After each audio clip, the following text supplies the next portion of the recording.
Xin chào mọi người, hôm nay mình sẽ hướng dẫn móc túi đựng bình giữ nhiệt mẫu như thế này nha. Bình giữ nhiệt của mình có kích thước như sau. Nguyên liệu mình sử dụng là len miêu bò sợi 2mm, mình sẽ chuẩn bị khoảng 2 cuộn. Và kim móc ở đây mình sẽ sử dụng kim móc kim loại đầu số 6. Đầu số 6 này tương đương với kim móc 3.5mm nha. Đầu tiên mình sẽ tạo vòng tròn ma thuật.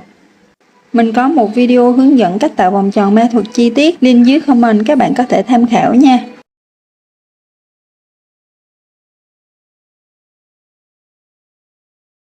Móc lên một mũi bính, sau đó lấy vòng tròn ra khỏi tay. Tiếp theo mình sẽ móc lên thêm một mũi bính nữa để được 2 mũi bính nha.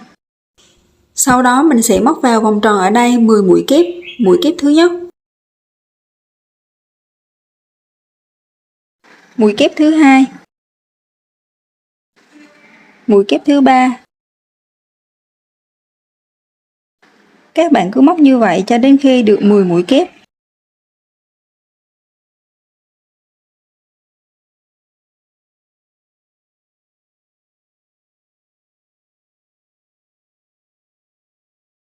Sau khi móc được 10 mũi kép, mình sẽ siết sợi len ở đây để tăng vòng tròn nhỏ lại.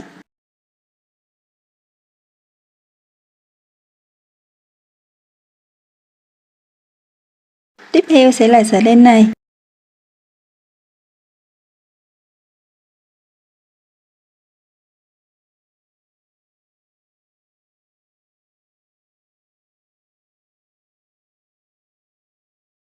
Tiếp theo mình sẽ tiến hành kết vòng và mình sẽ kết vòng tại chân của mũi móc đầu tiên vị trí này. Đây là 2 mũi bính mình móc lên ban đầu. Đây là mũi móc đầu tiên và chân của mũi móc đầu tiên vị trí này, móc vào đây một mũi dời. Sợi len thừa ở đây mình sẽ giấu trong khi móc vòng thứ hai luôn nha.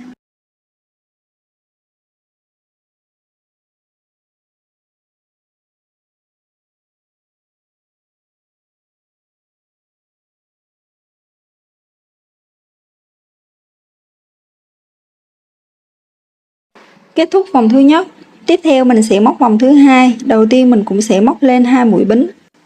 Sau đó tại chân móc đầu tiên, chân móc mình vừa móc mũi dời để kết vòng vị trí này, móc vào đây 2 mũi kép.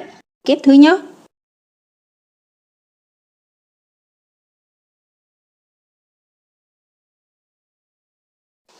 mũi kép thứ hai,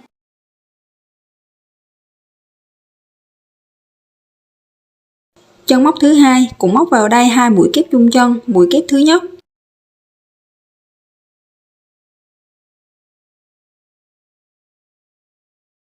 mũi kép thứ hai,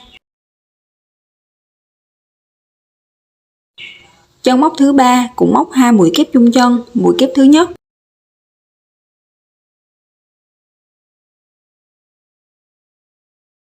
mũi kép thứ hai. Các bạn cứ móc tương tự ở các chân móc còn lại, mỗi chân móc móc 2 mũi kép chung chân cho đến cuối vòng. Sau khi móc đến cuối vòng mình được 20 mũi kép, tăng gấp đôi so với vòng thứ nhất nha. Tiếp theo mình cũng sẽ tiến hành kết vòng và mình cũng sẽ kết vòng tại chân của mũi móc đầu tiên vị trí này. Móc vào đây một mũi dời. Sợi len thừa ở đây mình sẽ không giấu nữa nha. Kết thúc vòng thứ hai, tiếp theo mình sẽ móc lên 2 mũi bính để móc tiếp vòng thứ ba. Thì ở vòng thứ ba mình sẽ móc như sau, tại chân móc đầu tiên vị trí mình vừa móc mũi dời để kết vòng, móc vào đây một mũi kép. Chân móc tiếp theo móc vào đây 2 mũi kép chung chân, mũi kép thứ nhất, mũi kép thứ hai. Chân móc tiếp theo móc vào đây một mũi kép. Chân móc tiếp theo móc vào đây 2 mũi kép chung chân, mũi kép thứ nhất, mũi kép thứ hai. Các bạn móc tương tự ở các chân móc còn lại, cứ một chân móc một mũi kép thì chân móc tiếp theo sẽ là 2 mũi kép chung chân xen kẽ với nhau cho đến cuối vòng nha. Số mũi móc mình có được ở vòng thứ ba là 30 mũi nha.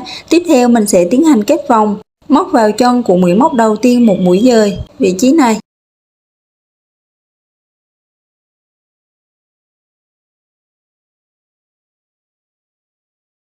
Kết thúc vòng thứ 3 mình được một vòng tròn đáy. Khi đặt vào đáy bình thì sẽ như thế này nha.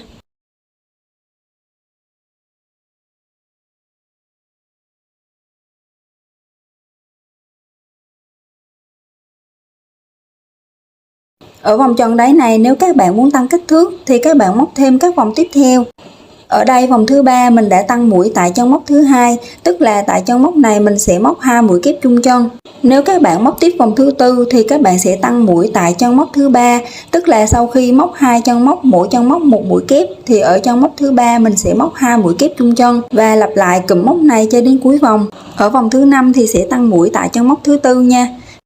Tiếp theo mình sẽ móc phần thân. Đầu tiên mình cũng sẽ móc lên 2 mũi bính. Sau đó tại chân móc đầu tiên, vị trí mình vừa móc mũi dời để kết vòng, vị trí này. Móc vào đây một mũi kép. Như vậy tại chân móc đầu tiên này mình có 2 mũi kép. Tính luôn cả 2 mũi bính được móc lên ban đầu ở đây nha.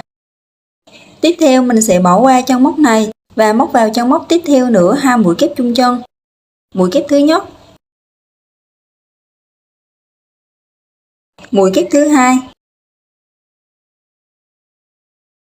Tương tự bỏ qua chân móc bên cạnh này và móc vào chân móc tiếp theo 2 mũi kép chung chân. Mũi kép thứ nhất. Mũi kép thứ hai.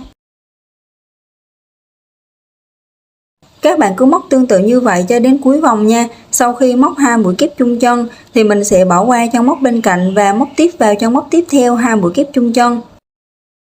Sau khi móc xong cụm 2 mũi kép chung chân cuối cùng thì tương tự mình cũng sẽ bỏ qua chân móc bên cạnh và tiến hành kết vòng. Thì mình sẽ tiến hành kết vòng tại khoảng trống được tạo từ 2 mũi bính được móc lên ban đầu ở đây và mũi kép đầu tiên này. Đây móc vào khoảng trống này một mũi dời.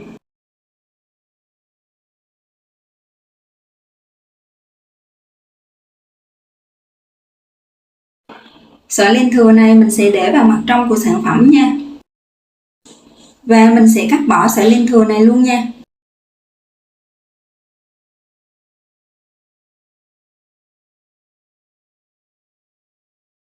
Mình sẽ móc tiếp vòng 2 của phần thân như sau. Đầu tiên mình cũng sẽ móc lên 2 mũi bính.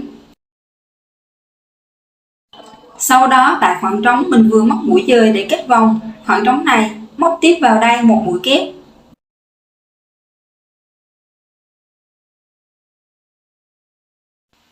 Sau đó ở khoảng trống được tạo từ 2 mũi kép chung chân tiếp theo, khoảng trống này móc tiếp vào đây 2 mũi kép. Mũi kép thứ nhất. Mũi kép thứ hai. Tương tự ở cụm 2 mũi kép chung chân tiếp theo, móc vào khoảng trống ở đây 2 mũi kép. Mũi kép thứ nhất. Mũi kép thứ hai. Các bạn cứ móc tương tự như vậy cho đến cuối vòng nha. Sau khi móc đến cuối vòng thì mình cũng sẽ tiến hành kết vòng tại khoảng trống được tạo từ 2 mũi bính được móc lên ban đầu và mũi kép đầu tiên này. Đây khoảng trống ở đây. Móc vào đây một mũi dời để kết vòng.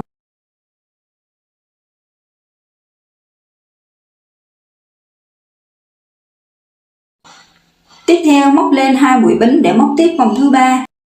Sau đó tại vị trí mình vừa móc mũi dời để kết vòng, tiếp tục móc vào đây một mũi kép.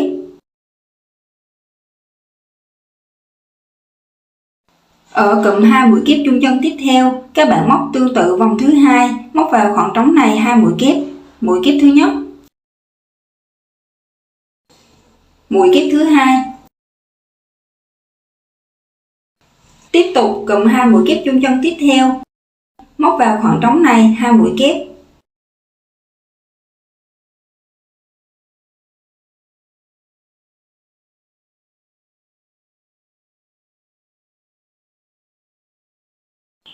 Các bạn cứ móc tương tự như vậy cho đến cuối vòng nha. Và sau khi móc đến cuối vòng thì mình cũng sẽ tiến hành kết vòng tại khoảng trống được tạo từ 2 mũi bính được móc lên ban đầu và mũi kép đầu tiên, khoảng trống này. Móc vào đây một mũi dời để kết vòng. Và sau khi kết vòng thì mình cũng sẽ móc lên 2 mũi bính để móc tiếp vòng thứ tư. Các bạn cứ móc như vậy cho đến khi đạt chiều cao của túi theo mong muốn nha.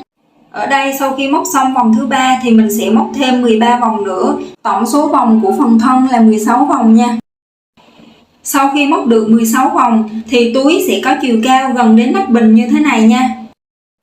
Thì ở vòng cuối cùng mình sẽ không kép vòng tại khoảng trống được tạo từ 2 mũi bính ban đầu và mũi kép đầu tiên khoảng trống này, mà mình sẽ kép vòng tại mũi bính trên cùng, mũi bính thứ hai của dãy 2 mũi bính được móc lên ban đầu này. 1, 2, đây vị trí này móc vào đây một mũi dời.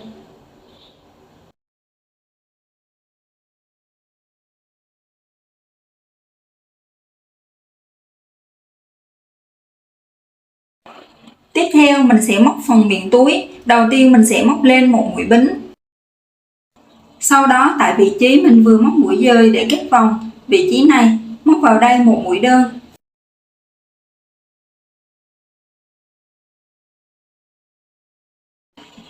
Cho móc tiếp theo cũng móc vào đây một mũi đơn.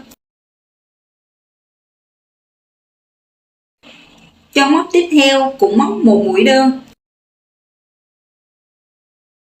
Mỗi chân móc các bạn móc một mũi đơn cho đến cuối vòng nha.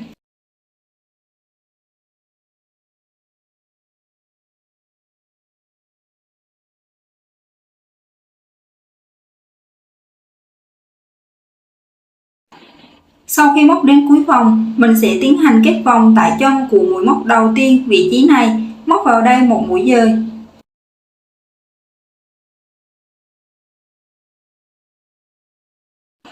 Tiếp theo mình sẽ móc lên một mũi bính, quay sản phẩm lại để móc tiếp vòng thứ hai. Ở vòng thứ hai mình cũng sẽ móc mỗi chân móc một mũi đơn cho móc đầu tiên vị trí này. Các bạn lưu ý đây không phải là cho móc đầu tiên nha. Đây chính là đường nối len do mình móc mũi dời để kết vòng tạo thành. Đây là chân móc đầu tiên. Đây vị trí này móc vào đây một mũi đơn.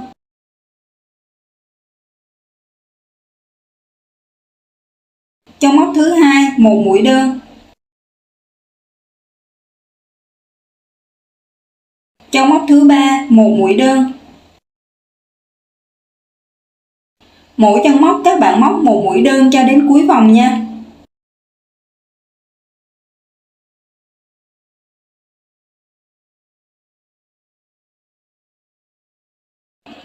Các bạn lưu ý là chân móc cuối cùng mình sẽ móc ở đây nha. Đây chính là chân móc đầu tiên của vòng trước đó, vị trí mình móc mũi dời để kết thúc vòng. Đây vị trí này. Móc vào đây mũi đơn cuối cùng. Sau đó mình cũng sẽ tiến hành kết vòng tại chân của mũi móc đầu tiên, vị trí này. Đây là mũi bính mình móc lên ban đầu. Đây là chân của mũi móc đầu tiên, móc vào đây một mũi dời. Tiếp theo mình cũng sẽ móc lên một mũi bính, quay sản phẩm lại để móc tiếp vòng thứ ba. Thì tương tự mỗi chân móc mình cũng sẽ móc một mũi đơn, cho móc đầu tiên vị trí này, móc vào đây một mũi đơn. Chân móc thứ hai một mũi đơn. Mỗi chân móc các bạn móc một mũi đơn cho đến cuối vòng nha.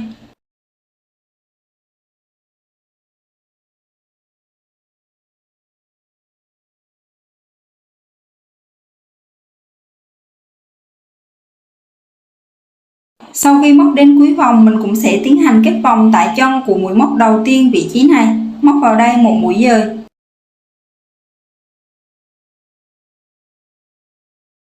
Tiếp theo mình sẽ móc phần qua mang. Đầu tiên mình cũng sẽ móc lên một mũi bính. Sau đó mình sẽ móc vào 6 chân móc, mỗi chân móc một mũi đơn. Chân móc thứ nhất, vị trí mình vừa móc mũi dời để kết vòng, móc vào đây mũi đơn thứ nhất. Chân móc thứ hai, một mũi đơn. Chân móc thứ ba, một mũi đơn. Chân móc thứ tư, một mũi đơn. Chân móc thứ năm, một mũi đơn. Chân móc thứ sáu, một mũi đơn. Kết thúc hàng thứ nhất, tiếp theo mình sẽ móc lên một mũi bính quay sản phẩm lại để móc tiếp hàng thứ hai. Thì ở hàng thứ hai tương tự, mỗi chân móc mình cũng sẽ móc một mũi đơn. Chân móc thứ nhất,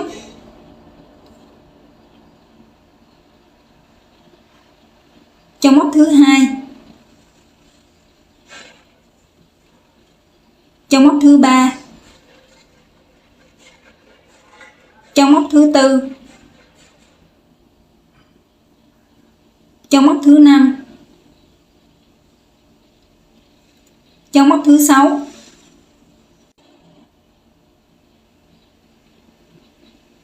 Kết thúc hàng thứ hai, tiếp tục móc lên một mũi bính quay sản phẩm lại để móc tiếp hàng thứ ba. Thì cũng tương tự, mỗi chân móc mình cũng sẽ móc một mũi đơn.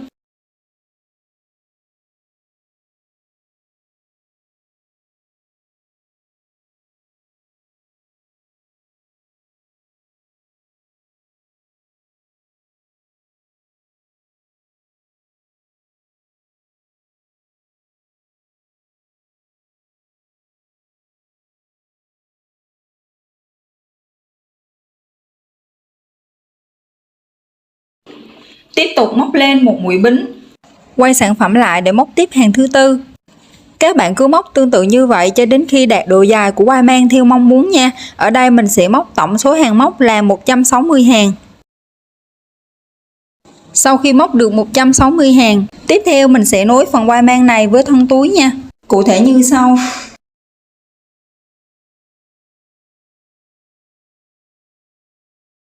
Mình sẽ để phần thân đối xứng với phần quai bên kia như thế này.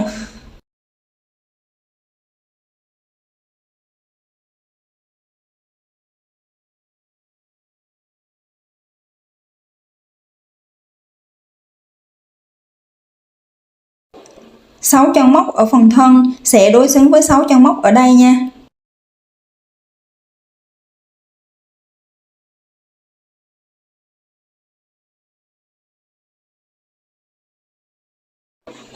Đâm kim móc vào chân móc đầu tiên ở phần quai mang.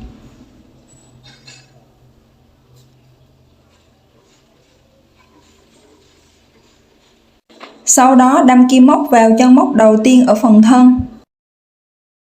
Vị trí này.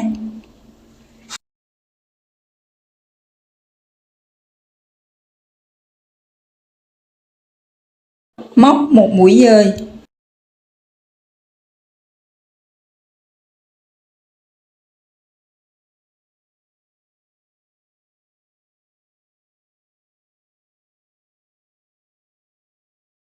Tiếp theo chân móc thứ hai ở phần quai. Chân móc thứ hai đối xứng.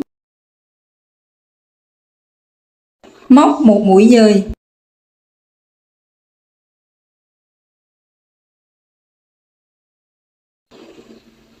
Chân móc thứ ba.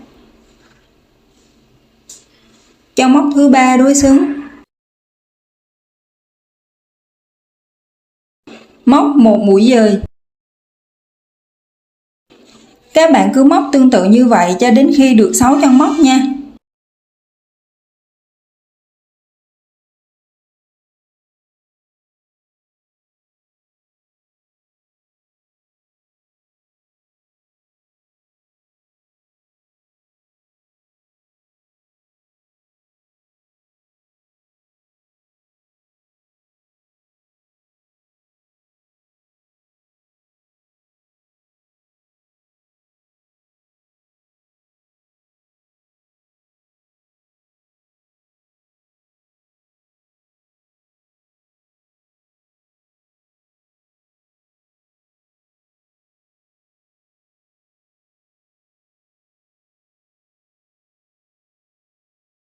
Sau khi móc được 6 chân móc, mình sẽ móc thêm vào chân móc thứ 7 ở phần thân. Vị trí này, móc thêm vào đây một mũi dời.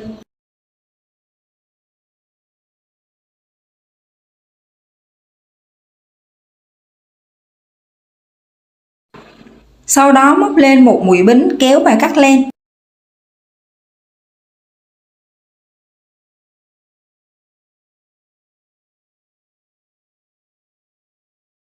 Sợi len thừa ở đây mình sẽ giấu vào mặt trong của sản phẩm nha. Đường nối len ở mặt ngoài của sản phẩm sẽ như thế này nha.